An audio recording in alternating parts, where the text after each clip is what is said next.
اعوذ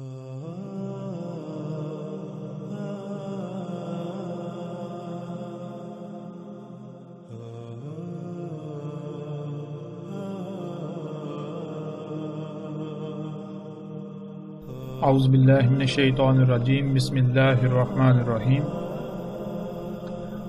ناظرین، ہمارے اس پروگرام کا موضوع موجودہ حالات کے تناظر میں وہ لوگ ہیں جو خود کو ملحد کہلواتے ہیں یا پھر ملحد کہتے ہیں۔ لفظ ملحد کا معنی کیا ہے، اس کے بارے میں بہت کم لوگ جانتے ہیں، اور اس کے برعکس اکثریت اس لفظ کو نہ صرف ایک گالی سمجھتی ہے بلکہ اس کا استعمال بھی بطور گالی ہی کیا جاتا ہے۔ اور اگر کوئی اس لفظ کا معنی بیان کرے گا، یعنی اگر آپ اس طبقے سے اس لفظ کے بارے میں سوال کریں جو اسے بطور گالی استعمال کرتا ہے، تو اول تو یہ کہ جواب کی امید ہی نہیں، دوم اگر جواب ملے گا تو یہ کہا جائے گا کہ ملحد بے دین کو کہا جاتا ہے۔ مطلب یہ کہ جس کا کوئی دین نہیں، اور دین سے مراد کیا لیا جاتا ہے؟ دین سے مراد یہ لیا جاتا ہے کہ جیسے مسلمان، ہندو، عیسائی، بدھ مت وغیرہ، اور جو ان کے اندر مزید جو ہے وہ تقسیمیں، فرقے، مسالک، مختلف گروہ، تنظیمیں وغیرہ ہوتی ہیں، یعنی جس کا ان میں سے کسی کے ساتھ بھی تعلق نہ ہو، جو ان سب سے باغی ہو، آزاد ہو، وہ ملحد کہلاتا ہے۔ جس کا کسی بھی مذہب سے تعلق نہ ہو اسے ملحد کہا جاتا ہے۔ یا اس سے بڑھ کر ایک اور معنی بیان کیا جاتا ہے کہ جو اللہ گاڈ ایشور کو نہیں مانتا، یعنی کہ یہ کہتا ہے کہ یہ کائنات جو ہے وہ خود بخود سے بان رہی ہے اور خود بخود سے جو ہے یہ چل رہی ہے۔ حقیقت کیا ہے؟ حقیقت یہ ہے کہ لفظ ملحد کے ایسے معنوں میں کوئی حقیقت نہیں، بلکہ ملحد کہتے ہیں انسانوں کے لگائے ہوئے تمام تر دائروں سے آزاد ہو کر کسی بھی بات یا معاملے میں غور و فکر کر کے آزادانہ طور پر کسی نتیجے پر پہنچنے والا یا پہنچنا۔ یعنی مثال کے طور پر آپ ایک ایسے شخص سے سوال کرتے ہیں جو خود کو مسلمان کہلواتا ہے یا سمجھتا ہے کہ اس ذات کے بارے میں بتاؤ جو کل کائنات کا خالق ہے، تو وہ شخص جب اس ذات کے بارے میں سوچے گا تو اسی دائرے میں رہ کر سوچے گا جس میں وہ پہلے سے بند ہے، یعنی کہ اسلام کے نام پر جو دائرہ ہے، مسلمان کے نام پر، اسی دائرے میں بند ہو کر وہ اسی دائرے کے اندر رہ کر وہ سوچے گا۔ جب وہ کسی دائرے میں رہ کر کسی بھی معاملے میں غور کرے گا تو لامحالہ نتیجہ وہی نکلے گا جو اس دائرے میں پہلے سے ہی طے شدہ ہے، کوئی نئی بات سامنے نہیں آئے گی۔ اسی طرح کسی ہندو سے سوال کریں، عیسائی سے کریں، سکھ سے کریں، کسی سے بھی سوال کریں تو وہ اس ذات کے بارے میں اسی نتیجے پر پہنچے گا جو نتیجہ پہلے سے اس دائرے میں طے شدہ ہے، جس دائرے میں اس نے اپنے آپ کو بند رکھ کر اس ذات کے بارے میں سوچا یا غور کیا۔ یعنی جیسے ہندوازم میں جو نتیجہ اللہ کے بارے میں، ایشور کے بارے میں، گاڈ کے بارے میں پہلے سے طے شدہ ہے، وہی سامنے آئے گا جب ہندوازم کے دائرے کے اندر رہ کر سوچا جائے گا۔ اسی طرح آپ کسی بھی دائرے میں بند شخص سے سوال کریں تو نتیجہ وہی نکلے گا، وہی سامنے آئے گا جو پہلے سے طے شدہ ہے، کوئی نئی بات سامنے نہیں آئے گی۔ اس وقت تک جب تک کہ خود کو ان تمام تر دائروں سے آزاد کر کے آزادانہ طور پر ہر پہلو سے غور کر کے کسی نتیجے پر نہیں پہنچا جاتا۔ اور ایسا شخص جو خود کو ہر دائرے سے آزاد کر کے آزادانہ طور پر کسی بھی معاملے کی جانچ کرتا ہے، اس کی تحقیق کرتا ہے، اس میں غور و فکر کرتا ہے، اس کی حقیقت جاننے کے لیے کسی نتیجے پر پہنچتا ہے، جدوجہد کرتا ہے، یہاں تک کہ جب نتیجے پر پہنچتا ہے تو اس کے بعد بھی جب تک اس نتیجے پر سوالات کا سلسلہ تھم نہیں جاتا، سوالات کے پیدا ہونے کا سلسلہ تھم نہیں جاتا، اس وقت تک اس نتیجے کو تسلیم نہیں کرتا، اسے عربی میں ملحد کہتے ہیں۔ ناظرین، اس بات کی تفصیل کو بیان کرنا اس لیے ضروری تھا کیونکہ جب تک اس بات کو سمجھا نہیں جاتا آگے بات کرنے کا کوئی فائدہ نہیں تھا، اور نہ ہی کوئی فائدہ ہے۔ لفظ ملحد کو سامنے رکھتے ہوئے ہم ایک انتہائی اہم پہلو آج آپ کے سامنے رکھیں گے اور اسی پر بات ہوگی۔ وہ پہلو یہ ہے کہ محمد رسول اللہ صلی اللہ علیہ وآلہ وسلم کی ذات کو براہ راست نشانہ بنایا جا رہا ہے، اور پھر اس کے علاوہ اللہ کی ذات کو بھی براہ راست نشانہ بنایا جا رہا ہے۔ ایسے ایسے الفاظ استعمال کیے جا رہے ہیں، ایسی ایسی گالیاں دی جا رہی ہیں کہ جو کوئی بھی کیسا بھی شخص کیوں نہ ہو، یعنی کہ جو ذرا سا بھی غیر جانبدار ہو تو وہ سننا تسلیم نہیں کرے گا، خواہ وہ کسی مذہب سے تعلق رکھتا ہو، کسی فرقے سے، گروہ سے، یا کیسا بھی ہو۔ اگر وہ تھوڑا سا بھی اس کے اندر جو ہے وہ رائے برابر بھی غیر جانبدارانی کا عنصر موجود ہے تو وہ ایسی بات کو تسلیم کرنے کے لیے یا ایسی بات کو سننے کے لیے کبھی بھی تیار نہیں ہوگا۔ ہم صرف اور صرف ان لوگوں پر اس کا الزام عائد نہیں کریں گے جو براہ راست اللہ کی ذات پر اور محمد رسول اللہ صلی اللہ علیہ وآلہ وسلم کی ذات کو نشانہ بنا رہے ہیں، بلکہ ہم جذبات کی بجائے علم و حکمت سے کام لیتے ہوئے اس معاملے کی اصل وجہ اور حقیقت کو سامنے لائیں گے، اور پھر جو بھی اس کے ذمہ داران ہوں گے ان کو ننگا کریں گے، بالکل سامنے لائیں گے، ان کے چہروں پر پڑے دجل کے نقاب اتار دیں گے تاکہ حقیقت کیا ہے سب اپنی آنکھوں سے دیکھیں۔ تو ناظرین، ہم آتے ہیں اپنے موضوع کی طرف، اور سب سے پہلا سوال ہم کرتے ہیں ان لوگوں سے جو خود کو ملحدین کہلواتے ہیں، اور نہ صرف کہلواتے ہیں بلکہ پھر اس پر فخر بھی محسوس کرتے ہیں، اور عمل ان کا بھی بالکل ویسا ہی ہے جیسا الزام وہ اپنے مخالفین یعنی مذہبی طبقے اور ملائیت وغیرہ پر عائد کرتے ہیں۔ مطلب یہ کہ وہ لوگ، وہ طبقہ جو خود کو ملحدین کہتے ہیں یا کہلواتے ہیں، ان کا کہنا یہ ہے، ان کا الزام یہ ہے کہ مذہبی طبقہ خود کو ملاؤں کے ہی کھینچے ہوئے دائروں میں بند کر کے سوچتا ہے، اور پھر نتیجہ وہی نکلتا ہے جو پہلے سے ملائیت یا مذہبی طبقہ طے کر چکا ہوتا ہے، جس کی وجہ سے آج دنیا کی یہ حالت ہے کہ ہر طرف قتل و غارت اور فساد بپا ہے۔ ہم فی الحال اس پر بات نہیں کریں گے، لیکن ہم براہ راست ان لوگوں سے سوال کریں گے کہ جو خود کو ملحدین کہلواتے ہیں کہ اے ملحد، تم خود کو ملحد بھی کہلواتے ہو، اس کے باوجود اپنا عمل تو دیکھو، کیا تم اپنے دعوے میں سچے ہو؟ تو اے ملحد، تم اپنے ہی دعوے کو جو تمہاری بنیاد ہے اس کو دیکھو۔ اگر تم اپنے پہلے ہی دعوے میں غلط ثابت ہوگے تو تمہاری حیثیت و اہمیت کیا رہے گی؟ تمہاری کریڈیبلٹی کیا رہے گی؟ یعنی بات سیدھی سی ہے کہ جب تمہاری بنیاد ہی کالعدم ثابت ہو جائے، یعنی جس بنیاد پر تم دعویٰ کرتے ہو اگر اسی کا ہی وجود ختم ہو جائے، اسی کا وجود ہی ثابت نہ ہو، تو پھر تمہارا اپنا وجود بھی کالعدم ہو جاتا ہے، اس کی کوئی حیثیت و اہمیت و حقیقت نہیں رہتی۔ تو ہم سب سے پہلے تمہاری بنیاد کی حقیقت کو سامنے لانے کے لیے تم سے سوال کرتے ہیں۔ تم دعویٰ کرتے ہو کہ تم ملحد ہو، یعنی تمہاری بنیاد یہ ہے کہ تم کسی بھی معاملے پر جب بات کرتے ہو، کسی بھی پہلو پر بات کرتے ہو، تو سب سے پہلے خود کو تمام تر دائروں سے آزاد کر کے غور کرتے ہو، پھر جب کوئی نتیجہ سامنے آتا ہے تو اس نتیجے کو بھی اس وقت تک تسلیم نہیں کرتے کہ جب تک اس کے اوپر ویلڈ سوالات کا سلسلہ تھم نہ جائے۔ تو چلو بتاؤ، ہمارے سوال کا جواب دو۔ پہلا سوال یہ ہے کہ تم بذات خود ملا، پنڈت، پادری سمیت جتنا بھی مذہبی طبقہ ہے اس کو بالکل باطل سمجھتے ہو کہ ان کی نہ تو کوئی بنیاد ہے نہ ہی کوئی حقیقت، یعنی یہ سب فضولیات ہیں، ان کی کوئی اصل نہیں ہے، ان کی کوئی حقیقت نہیں، یہ سب ملا کے اپنے ہی دماغ کی اختراع ہے، یعنی کہ جو کچھ ملا یا جو مذہب ہے، یہ مذاہب تمام کتنا یہ ملا، پنڈت، پادری یا مذہبی طبقے کی اپنے ہی دماغ کی اختراع ہے، اس سے بڑھ کر اور کچھ نہیں۔ اس بنیاد پر تمہارا کہنا یہ ہے کہ ملا یا مذہبی طبقے کی کوئی بنیاد نہیں، اس لیے ان کی کسی بھی بات کی کوئی اہمیت و حیثیت نہیں ہے۔ یہ لوگ یعنی یہ طبقہ دنیا میں بالکل وہی حیثیت رکھتا ہے جو حیثیت جسم میں ان جراثیموں کی ہوتی ہے جو جسم کو نقصان پہنچاتے ہیں، جن کے وجود کو مٹانا ناگزیر ہوتا ہے۔ یعنی کہ دنیا میں جب تک یہ مذہبی طبقہ موجود ہے دنیا ترقی نہیں کرے گی، ترقی کی راہ میں رکاوٹ رہے گی، دنیا کی اصلاح نہیں ہوگی، یہ نہیں ہوگا، وہ نہیں ہوگا، لہٰذا اس طبقے کو جو ہے وہ سرے سے یہ ختم کر دینا چاہیے، ان کو تو جو ہے وہ ایٹم بم مار کے ختم کر دینا چاہیے، سب کو مٹا دینا چاہیے، یہ جو مذہبی طبقہ جتنا بھی ہے۔ بہرحال ٹھیک ہے، تمہاری بات ہم مان لیتے ہیں، ہم تمہاری بات سے اتفاق کرتے ہیں ایک لمحے کے لیے۔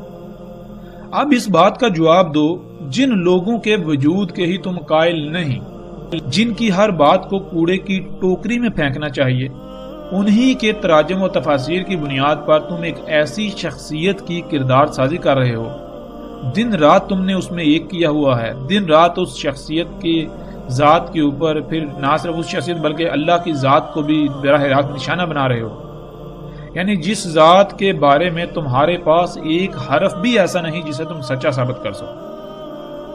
اور پھر حقیقت کیا ہے؟ حقیقت یہ ہے کہ تم اپنی ہی خواہش، ضد، حسد، انا پرستی کے ایک نہیں بلکہ طرح طرح کے دائروں میں بند ہو کر اس شخصیت، اس ذات پر سوچتے ہو، اور نہ صرف انہی دائروں میں پہلے سے طے شدہ نتائج تک پہنچتے ہو، وہ نتائج سامنے آتے ہیں، بلکہ پھر ان کی کھل کر تشہیر بھی کرتے ہو۔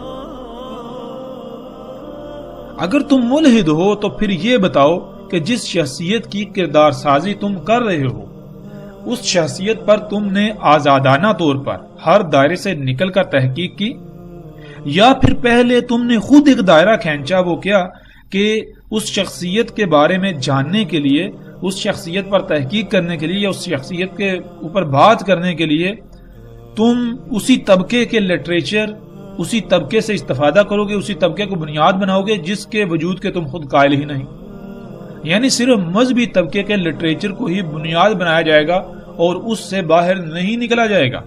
تو اب تم خود بتاؤ کہ تم ملحد ہو یا پھر تمہاری حقیقت کیا ہے؟ تم نے اس دائرے کے اندر ایک اور چھوٹا دائرہ بھی کھینچا، چونکہ مذہبی طبقے کو تم اپنا دشمن تصور کرتے ہو، تو اس ضد اور دشمنی کی بنیاد پر تم ہر اس ذات کو نشانہ بناؤ گے جس سے وہ طبقہ مشتعل ہو، ان کے جذبات مجروح ہوں، بھڑکیں اور ان کو تکلیف ہو، یعنی ہر اس ذات کو، ہر اس ہستی کو، اس شخصیت کو نشانہ بناؤ گے جس شخصیت، جس ہستی، جس ذات کا بھی وہ دم بھرتے ہیں، جس سے وہ خوب کرتے ہیں، محبت کرتے ہیں، محبت کے دعوے دار ہیں۔ تو اے ملحدو، اے الہاد کے دعوے دارو، بتاؤ یہ ہے تمہارا الہاد؟ تم تو خود ان سے بھی چھوٹے اور حقیر ترین دائرے میں بند ہو جن پر تم خود دائروں میں بند ہونے کا الزام لگا رہے ہو، الزام لگاتے ہو۔ اب بتاؤ تمہاری اپنی اصل حقیقت کیا ہے؟ تمہاری بنیاد کیا ہے؟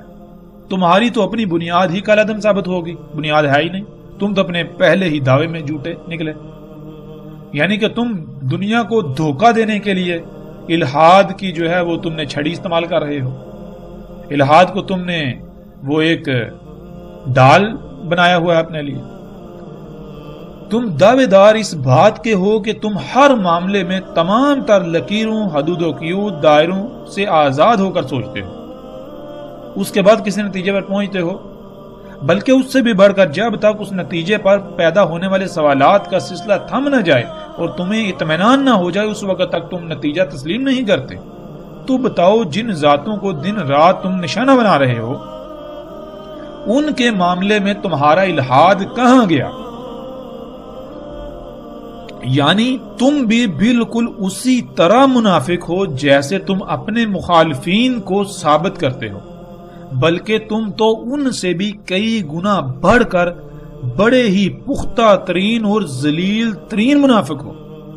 جو تم کہتے ہو حقیقت تمہاری وہ ہے ہی نہیں، حقیقت تم اپنی چھپاتے ہو۔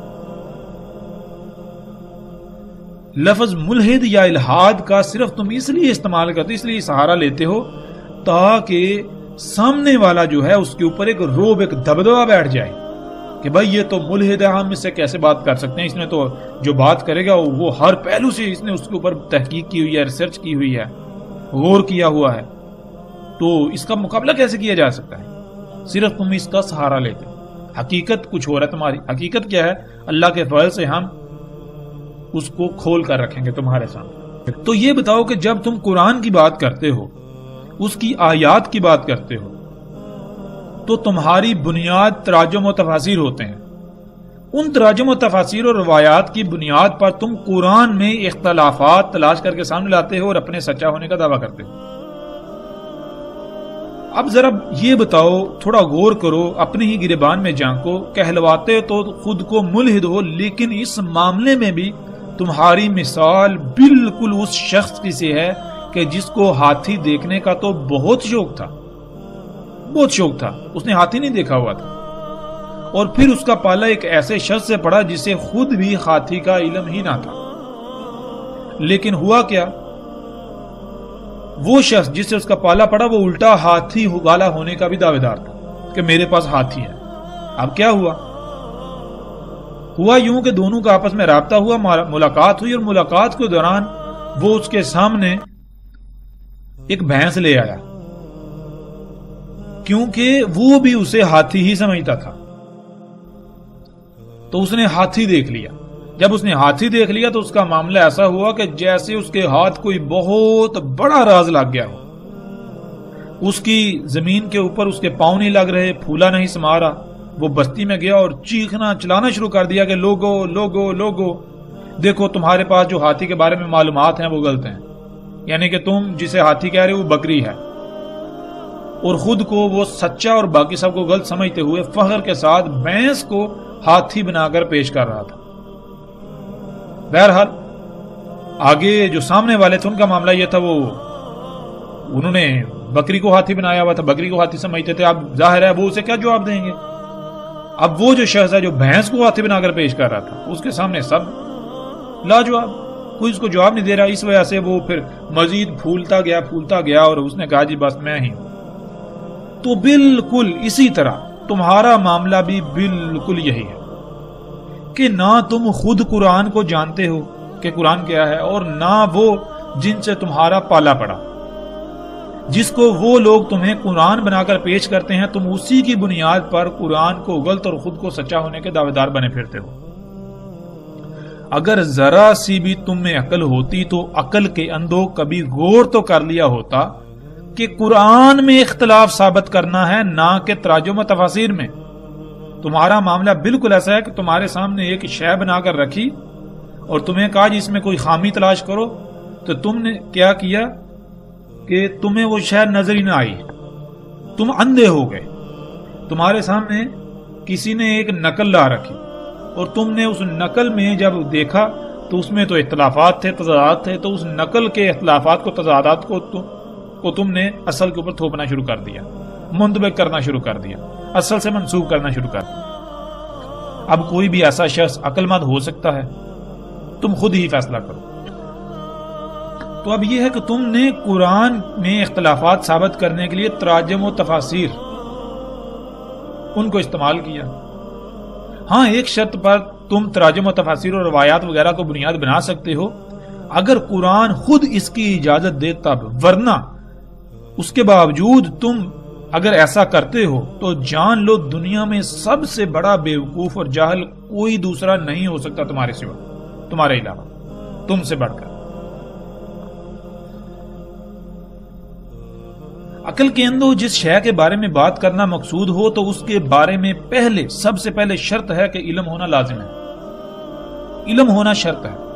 جب بات تم قرآن پر کرنی ہے، جب تمہیں بات قرآن پر کرنی ہے، مگر حقیقت کیا ہے؟ حقیقت یہ ہے کہ تمہیں علم اس حد تک بھی نہیں کہ قرآن ہے کیا، لفظ قرآن کا تمہیں نہیں علم، اور قرآن میں اختلافات کے دعوے کر رہے ہو۔ کیا تم سے بڑا کوئی اور جاہل ہو سکتا ہے؟ تم سے بڑا کوئی جاہل ہو سکتا ہے؟ پھر آؤ اگلے سوال کی طرف۔ تم خالق کائنات کا انکار کرتے ہو، تم جب خود کو ملحد ہونے کا دعویٰ کرتے ہو تو تمہیں اس بات کا تو ضرور علم ہوگا کہ کسی بھی شے کے انکار کے لیے اس کے بارے میں مکمل علم ہونا شرط ہے۔ یعنی مثال کے طور پر اگر تمہارے سامنے میں جوتا رکھ دوں اور یہ کہوں کہ یہ کیک ہے تو کیا تم مان لو گے؟ ظاہر ہے نہیں مانو گے نا۔ تو ذرا جواب دو وہ کون سی وجہ ہے جس کی بنیاد پر تم نے یہ کہا کہ یہ کیک نہیں ہے؟ کیا وہ علم نہیں؟ یعنی تمہیں علم ہے کہ کیک کیا ہوتا ہے، اسی لیے تو تم نے کہا کہ یہ کیک نہیں ہے۔ تو کسی بھی شے کا انکار کرنے کے لیے سب سے پہلے یہ شرط ہوتی ہے کہ آپ کو اس کے بارے میں صحیح علم ہو، آپ اصل کو جانتے ہوں، اصل کے بارے میں آپ کو علم ہو، تب آپ نقل کا انکار کر سکتے ہیں۔ تو اصولاً دنیا کا کوئی ملحد ایسا نہیں ہے جو اس ذات کا انکار کرتا ہو جو خالق ہے، جو نظام چلا رہی ہے۔ اب وہ کیسی ہے، کیا ہے، وہ الگ موضوع ہے، بشرطے کہ وہ ملحد ہو، نہ کہ محض زبان سے دعوے دار اور عمل اس کے برعکس یعنی منافق۔ انکار اس ذات کا نہیں کیا جاتا، بلکہ انکار تو اس ذات کے بارے میں ملا، پنڈت، پادری وغیرہ کے خود ساختہ عقائد کا کیا جاتا ہے۔ ملا نے ایک عقیدے کو اخذ کیا، جب کسی کو پوچھا جائے کہ اللہ کیا ہوتا ہے تو ملا کہتا ہے کہ اللہ کے بارے میں تم نے اسی عقیدے میں بند ہو کر سوچنا ہے۔ جب ایسا کیا جائے گا تو ظاہر نتیجہ وہی نکلے گا جو پہلے سے ہی ملا نے طے کیا ہوا ہے، کچھ نیا تو سامنے آنے والا نہیں۔ اب اصل حقیقت تو یہ ہے کہ ملا کے نزدیک، ملائیت کے نزدیک اللہ اس کے عقیدے کا نام ہے۔ ملحد تو ملا کے عقیدے کا انکار کرتا ہے، نہ کہ اس ذات کا۔ اور پھر ملا کے اس ذات کے بارے میں گڑے ہوئے عقیدے کے انکار کے لیے بھی اس ذات کے بارے میں حقیقی علم ہونا لازم ہے، ورنہ اگر اصل کا علم نہیں تو نقل کا انکار کیسے کیا جا سکتا ہے؟ جو کام ملا کا تھا الٹا خود تم نے کر دیا۔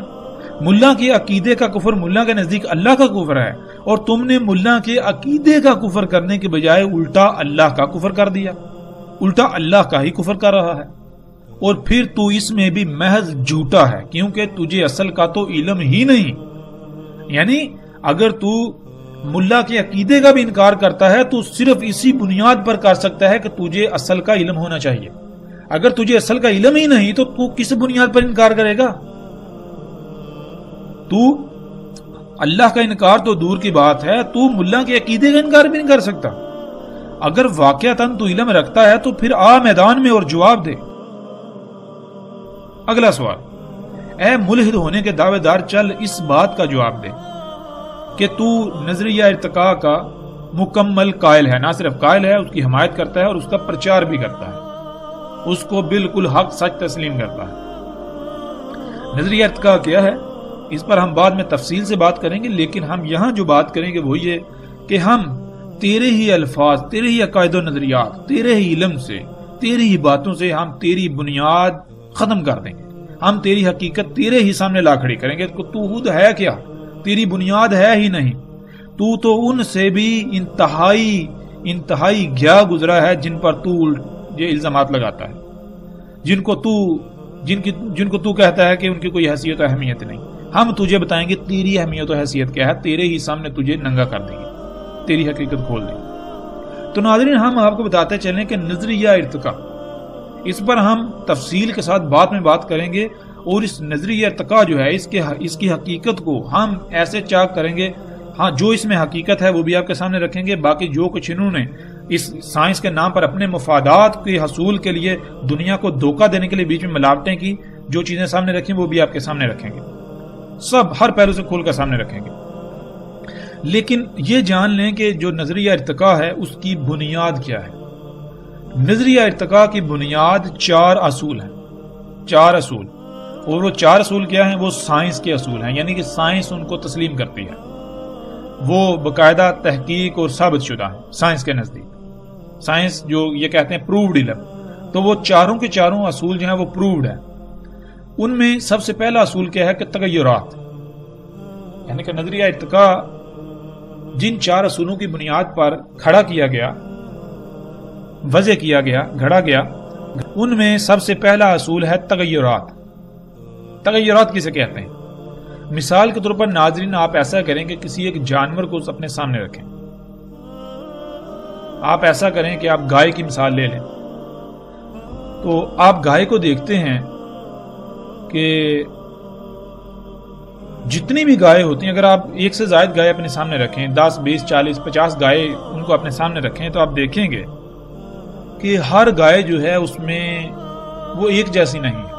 کسی کے سینگ چھوٹے ہیں، بڑے ہیں، موٹے ہیں، پتلے ہیں، آنکھوں کا رنگ کسی کا کچھ اور ہے، کسی کا کچھ ہے۔ اس طرح کوئی گائے دبلی ہے، کوئی پتلی ہے، کسی کا قد بڑا ہے، کسی کا چھوٹا ہے، کسی کی ٹانگیں پتلی ہیں، موٹی ہیں۔ یعنی کہ آپ کو یہ جو تبدیلیاں ہیں یہ نظر آئیں گی، تبدیلیاں نظر آئیں گی۔ اور یہ تبدیلیاں کیوں ہوتی ہیں، کیوں واقع ہوتی ہیں؟ یہ ہوتی ہیں جو جس فارمولے سے اس مخلوق کو خلق کیا گیا، اس فارمولے کے اندر جو تبدیلیاں ہوتی ہیں وہ کیا ہے؟ اس فارمولے کو یہ سائنس جو ہے یہ کہتے ہیں ڈی این اے، اور ڈی این اے کے اندر جو جزوی معلومات ہوتی ہیں ان کو کہتے ہیں جینز۔ تو یعنی جین جو ہے ان کے اندر، یعنی کہ اس گائے کا جو جین ہے جو رنگ کا جینز ہے اس میں یعنی یہ معلومات تھی سرخ رنگ تو سرخ رنگ کی گائے بنی، اس کے یعنی سینگوں کے جین میں یہ انفارمیشن تھی، اس انفارمیشن کے مطابق جو ہے وہ سینگ وجود میں آئے. تو یعنی جب ہم دیکھتے ہیں کہ یہ تغیرات ہیں جینز کے اندر، تو اسی طرح کہ جو جنس کا تعین کرتے ہیں وہ بھی جینز ہیں. جب جینز کے اندر تبدیلی ممکن ہے، اٹل حقیقت ہے، ہم دیکھتے ہیں وہ تبدیل ہوتے ہیں، ان کے اندر تبدیلیاں ہیں چھوٹی بڑی سطح پر، تو جو جنس کے جو جینز ہیں ان میں بھی تبدیلی ممکن ہے اور تبدیلی ہوتی ہے. اسی وجہ سے پھر قد چھوٹا بڑا وہ شکلوں میں فرق ہوتا ہے. تو اس حد تک تبدیلی ہونا کہ جنس مکمل طور پر تبدیل ہو جائے. اس سے کیا ہوتا ہے، اس سے پھر کائنات میں نئی مخلوقات آتی ہیں، یعنی کہ ایک ہی مخلوق سے آگے دوسری مخلوق آئی، اسی سے تیسری، اس سے چوتھی، پانچویں، اس طرح یہ سلسلہ جو ہے وہ کبزیر ہوا. اس طرح جو ہے وہ مخلوقات بڑھتی چلی جا رہی ہیں، ایک سے دو، اس سے پھیلتی اس طرح یہ تغیرات جو ہیں یہ اس چیز کی گواہی ہیں کہ اس طرح جو ہے یہ ارتقا ہوا زمین پر حیات جو ہے اس طرح. بہرحال حقیقت کیا ہے ہم اس کے اوپر بعد میں بات کریں گے. تو سب سے پہلا جو اصول تھا بنیادی وہ یہ تھا تغیرات، اور بلا شک و شبہ یہ تغیرات حقیقت ہے، آپ دیکھ لیں آپ کو یہ نظر آئیں گے. اب دوسری، ان تغیرات کی بنیاد پر جب ایک نئی جنس آتی ہے، ایک نئی مخلوق آتی ہے دنیا میں، تو چونکہ وہ نئی ہوتی ہے تو اس کے لیے سب کچھ نیا ہوتا ہے. آب و ہوا، حالات و واقعات، گرمی سردی، موسموں کی شدت، تو سب کچھ نیا ہوتا ہے. اب اس نے اگر سلامت رہنا ہے، اپنے آپ کو اس دنیا میں سروائیو کرنا ہے، اپنی نسل بڑھانی ہے، تو پھر اسے کوشش کرنی پڑے گی اپنی بقا کی جد و جہد کرنی پڑے گی، اپنے آپ کو بچانے کے لیے کوشش کرنا پڑے گی، یعنی ان حالات کا مقابلہ کرنا پڑے گا.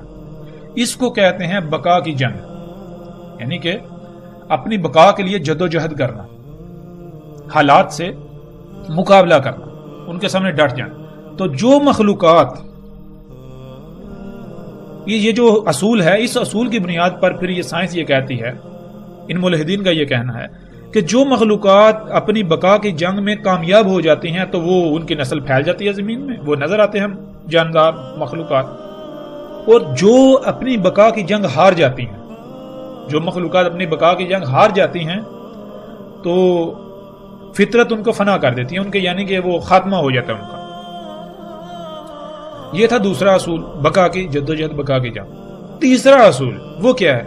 وہ یہ ہے کہ فطرت کا انتہا، یعنی کہ تغیرات کی وجہ سے نئی مخلوقات آتی ہیں، وہ نئی مخلوقات اپنی بقا کی جنگ لڑتی ہیں، اس کے بعد جو باقی رہ جاتی ہیں یعنی کہ اپنی بقا کی جنگ جدوجہد میں کامیاب ہو جاتی ہے، اپنا وجود برقرار کر لیتی ہیں، تو اس کے بعد بھی فطرت نے انتخاب کرنا ہوتا ہے کہ آیا ان کا وجود تسلیم کیا جائے گا یا نہیں کیا جائے گا.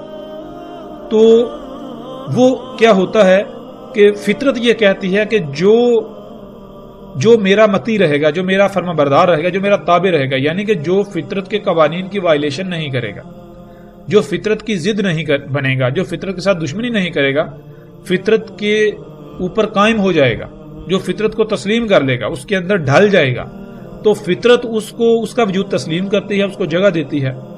لیکن اگر کوئی فطرت سے مطابقت نہ رکھے، یعنی فطرت سے دشمنی کرے، فطرت کے خلاف چلے، فطرت کے قوانین کی وائلیشن کرے، تو پھر فطرت جو ہے اس کو فنا کر دیتی ہے، اس کا وجود ختم کر دیتی ہے، مٹا دیتی ہے.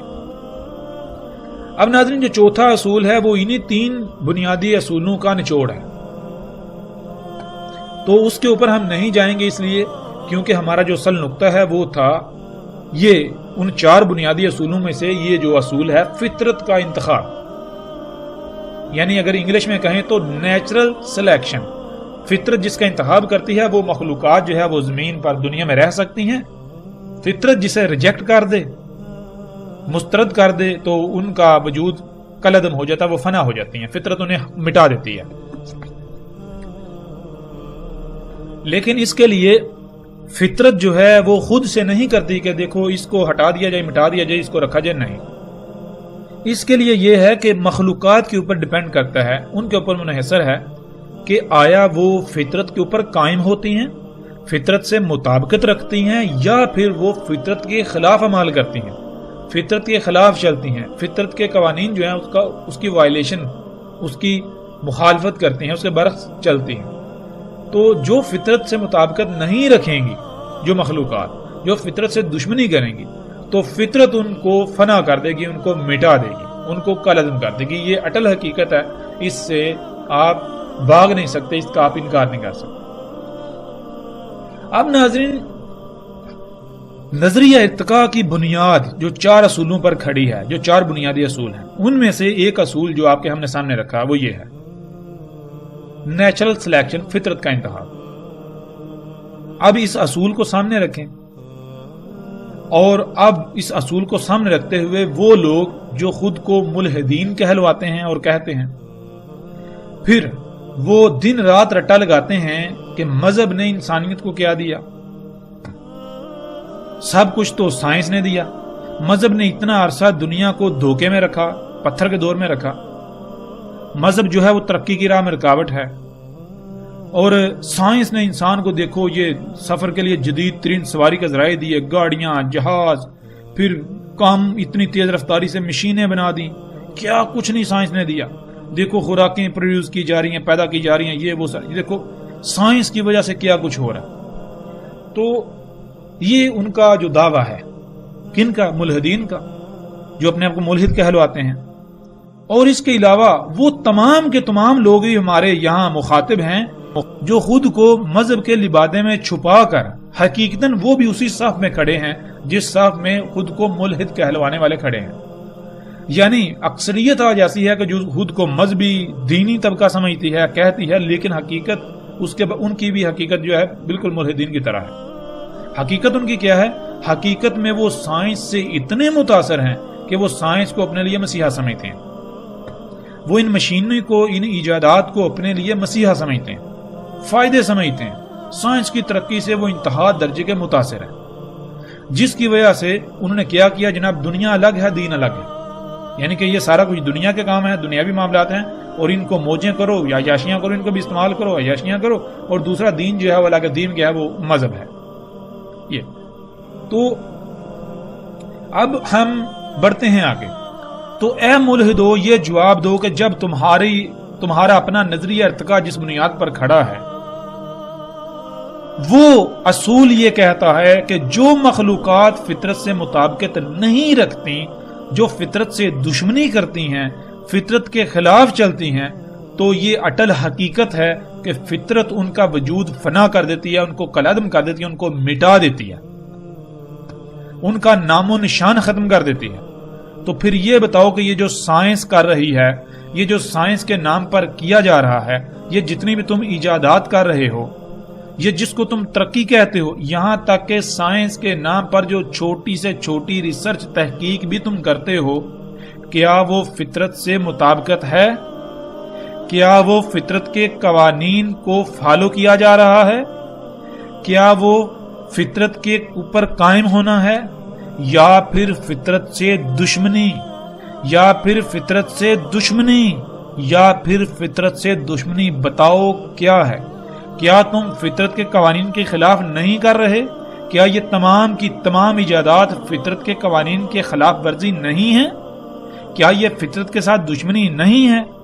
اگر تم اپنے دعوے میں سچے ہو تو دنیا کے تمام اے وہ لوگوں جو خود کو ملحد کہلواتے ہو، اپنی طرح کے جتنے بھی شیاطین ہیں ان سب کو اکٹھا کر لو، بڑے سے بڑے جو سائنسدان ہیں ان کو بھی جمع کر لو، سب مقابلے پر آ جاؤ، اور وہ مذہبی طبقہ جو مذہب کے لبادے کے اندر سائنس سے اتنا متاثر ہے کہ اس کو مسیحا بنایا ہوا ہے، ان اشیاء ان مشینوں کو سہولتیں آسائشیں سمجھتا ہے، وہ بھی ان کے ساتھ مل جائے اور سب میدان میں کود پڑو ہمارے خلاف، اور آؤ اس بات کا جواب دو کہ یہ جو سب کچھ ہو رہا ہے، یہ جتنی ایجادات ہیں، یہ جس کو تم ترقی کہتے ہو، سائنسی ترقی، صنعتی انقلاب، کیا یہ سب کا سب فطرت کے سے مطابقت ہے؟ عین فطرت ہے؟ فطرت سے مطابقت ہے؟ فطرت پر قائم ہونا ہے، یا پھر فطرت سے دشمنی؟ تم اگر یہ کہتے ہو کہ یہ فطرت سے مطابقت ہے تو تمہیں یہ ثابت کرنا پڑے گا، اور تم یہ جانتے ہو کہ تم جھوٹے ہو، یہ فطرت سے مطابقت نہیں بلکہ یہ فطرت سے دشمنی ہے۔ کیوں؟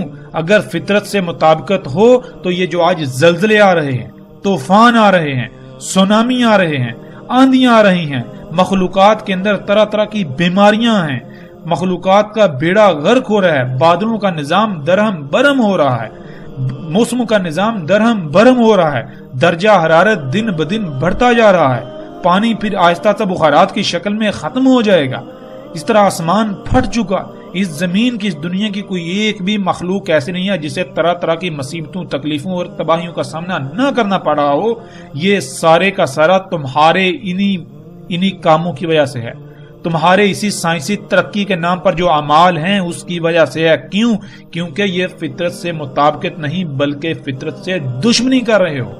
جو بھی عمل فطرت کے خلاف کیا جائے گا فطرت اسے ریجیکٹ کر دیتی ہے، فطرت اسے مسترد کر دیتی ہے۔ کیسے مسترد کرتی ہے؟ رد عمل کے ساتھ۔ تو آؤ بتاؤ، جب تم خود کہتے ہو کہ جو فطرت سے مطابقت نہیں رکھتے، جو مخلوقات فطرت سے مطابقت نہیں رکھتی تو فطرت انہیں فنا کر دیتی ہے، تو بتاؤ پھر کیا فطرت تمہیں فنا نہیں کرے گی؟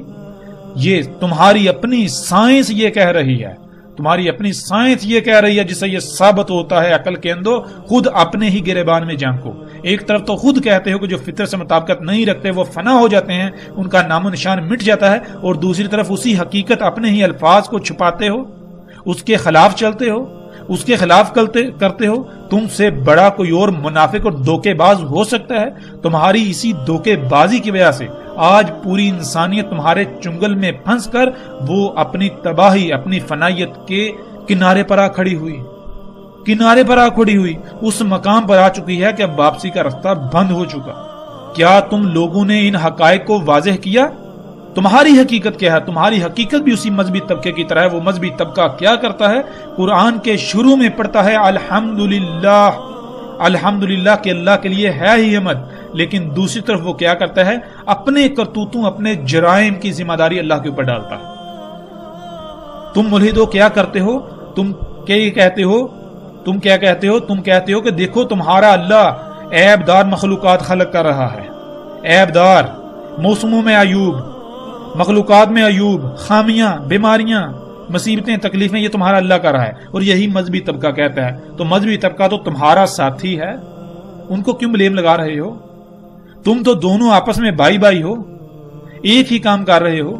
مذہبی طبقہ کیا کرتا ہے؟ مذہبی طبقہ یہ کرتا ہے کہ وہ زبان سے کہتا ہے اللہ کے لیے ہے ہی حمد، لیکن وہ اپنے جرائم، دوسروں کے جرائم کی ذمہ داری اللہ کے اوپر ڈال دیتا ہے۔ ایک طرف کہتا ہے اللہ کے لیے ہے ہی حمد، اور دوسری طرف جب وہ دیکھتا ہے کہ مخلوقات کے اندر فساد ہو رہا ہے، خرابیاں ہیں، تو وہ کہتا ہے یہ اللہ نے کر دی، اللہ جیسے چاہتا ہے خلق کرتا ہے، اللہ جیسا چاہتا ہے خلق کرتا ہے۔ وہ عقل کے اندھو، یہ پورے قرآن میں یہ کہاں لکھا ہے کہ اللہ جیسا چاہتا ہے خلق کرتا ہے؟ پورے قرآن میں کہیں بھی تم یہ ثابت نہیں کر سکتے کہ اللہ جیسا چاہتا ہے خلق کرتا ہے یہ لکھا ہو۔ اللہ سبحانہ و تعالی نے قرآن میں بار بار یہ بات کہی کہ اللہ خلق کرتا ہے جیسے اس کا قانون ہے، جو شے اس کے قانون کے عین مطابق خلق ہوگی وہ اللہ کی خلق ہے، جو اس کے قوانین کے خلاف خلق کی جائے گی وہ اللہ کی خلق نہیں ہے۔ جب اس کے قوانین کو فالو نہیں کیا جائے گا، اس کے قوانین کے خلاف خلق کیا جائے گا، تو اس میں خامیاں ہی خامیاں ہوں گی، اس میں عیوب ہوں گے، اس میں عیب ہوں گے، خامیاں ہوں گی، خرابیاں ہوں گی، فساد ہوگا، وہ شے نامکمل ہوگی، اس میں حمد نہیں ہوگی۔ اس لیے اللہ کے لیے ہے ہی حمد۔ تو جب تم دیکھتے ہو مخلوقات کے اندر عیوب، خامیاں، خرابیاں، تو جان جاؤ وہ اللہ کا کام نہیں ہے۔ حمد اس میں ہوتی ہے جس میں ایک رائی برابر بھی خامی، خرابی یا کجی نہ ہو، لیکن یہاں تو ہر مخلوق کے اندر خامیاں، خرابیاں اور کجیاں ہیں۔ تو پھر اس کا ذمہ دار کون؟ مذہبی طبقہ اس کا ذمہ دار اللہ کو ٹھہراتا ہے۔ اس سے بڑا بہتان الزام اللہ کی ذات پر اور ہو سکتا ہے اس سے بڑا الزام؟ اے مذہبی طبقے تو خود غور کر، تو ایک بات کرتا ہے، تو ایک کام کرتا ہے، تیرے اسی کام پر، تیری اسی بات پر تنقید کی جائے، حالانکہ تو غلط ہوتا ہے، تیرے تنقید برداشت نہیں ہوتی، اس کے باوجود کہ تو غلط ہوتا ہے، تجھے پتا ہوتا ہے میں غلط ہوں، لیکن کیا کرتا ہے تو اپنی خامی کو، اپنے جرم کو دوسرے کے اوپر ڈال دیتا ہے، دوسرے کو ذمہ دار ٹھہرا دیتا ہے، نہیں جی یہ غلطی اس کی وجہ سے ہوئی۔ تو پھر یہ جان لے، یہ بتا کہ وہ ذات جس کے لیے ہے ہی حمد، وہ جب خلق کر دیا تو وہ خامیوں والا، کجیوں کوتاہیوں والا خلق کرے گی، عیب دار خلق کرے گی، نامکمل خلق کرے گی؟ یہ کیسے ہو سکتا ہے؟ یہ تو نے کیسے جرأت کر لی؟ اتنا بڑا بہتان اللہ کی ذات پر تو باندھ رہا ہے، کیا تجھے یہ علم ہے کہ ان جرائم کا ذمہ دار کون ہے؟ ان جرائم کا ذمہ دار وہی طبقہ جو خود کو ملحد کہلواتا ہے، اور